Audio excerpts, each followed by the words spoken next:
Bonjour à toutes et à tous, bienvenue ici au village des recruteurs de Bordeaux, place des Quinconces, c'est la 6e édition, ça se termine, mais avant de clôturer ce village, je suis très heureux de recevoir Cédric Pizio qui représente le club des entreprises de Bordeaux. Bonjour Cédric.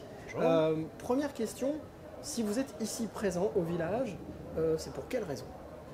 On se doit en tant que représentant des entreprises du territoire, donc en l'occurrence de Bordeaux, de relayer les offres au maximum d'emploi et les besoins de nos entreprises sur le territoire. Donc le village des recruteurs était un des meilleurs outils là, en tout cas actuellement, pour pouvoir relayer les besoins de nos entreprises. Alors vous qui êtes, on peut dire, le mieux placé pour prendre le pouls de ces entreprises, quels sont les besoins en ce moment sur le bassin bordelais et quels vont être peut-être les besoins à venir?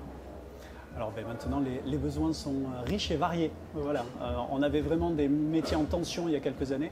Maintenant, on se rend compte que tous les secteurs d'entreprise sont touchés par les pénuries de main-d'œuvre ou les pénuries de compétences dites talentueuses.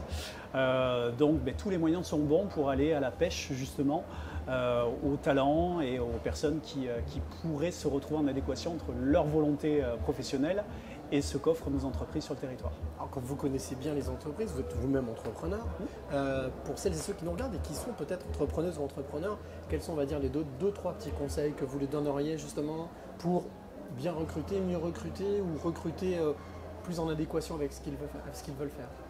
Aux entreprises. Aux entreprises, pour l'instant. D'accord.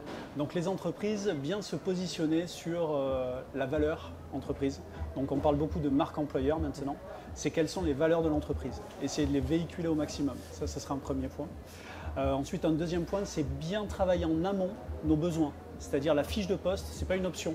C'est quelque chose qui est obligatoire. Il faut vraiment se prendre quelques minutes pour arriver à bien poser ses besoins, ne pas les surévaluer. Ce sera mon troisième conseil.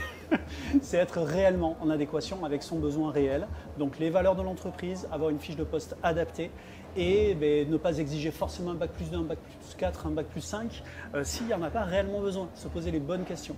Est-ce qu'un bac pourrait suffire ou même ne pas partir sur un critère de diplôme, mais plutôt un critère de compétences durant le parcours du salarié en question, du candidat, ou alors des valeurs humaines qui pourraient ressortir de l'entretien. Alors, on va s'intéresser maintenant à l'autre partie très rapidement. Dernière question, quel conseil vous donneriez justement à des femmes et des hommes ou des jeunes gens qui cherchent un emploi et qui vont postuler dans des entreprises, petites ou grandes? Alors déjà, s'intéresser à l'entreprise. Donc pourquoi on postule à cette entreprise-là?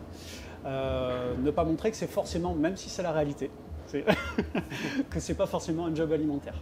Voilà. C'est dire je postule chez vous parce qu'il y a quelque chose dans votre entreprise qui me plaît et qui correspond à mes valeurs. Donc déjà, ça serait un premier point. Donc se renseigner, essayer de récolter le maximum d'informations, être le plus naturel possible tout en gardant certains codes. Voilà, il y a des codes en fonction de la génération en plus du recruteur qu'on va avoir en face qui vont être plus ou moins négatifs à l'entretien.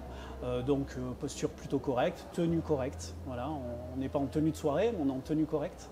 Donc il y a des petites bases comme ça, de savoir vivre, on va dire, et de présentation, montrer qu'on ne vient pas à un entretien comme on va rencontrer un ami au café, quoi. C'est quand même une étape. Il faut montrer que ça va montrer justement qu'on donne de l'importance à l'entretien qu'on est en train de passer. Eh ben, merci beaucoup, c'est vrai, pour ces conseils de savoir-être, autant pour les entrepreneurs que pour les futurs salariés. Quant à moi, je vous retrouve très vite avec une nouvelle rencontre sur ce village des recruteurs 2022, édition de Bordeaux, place des Quinconces.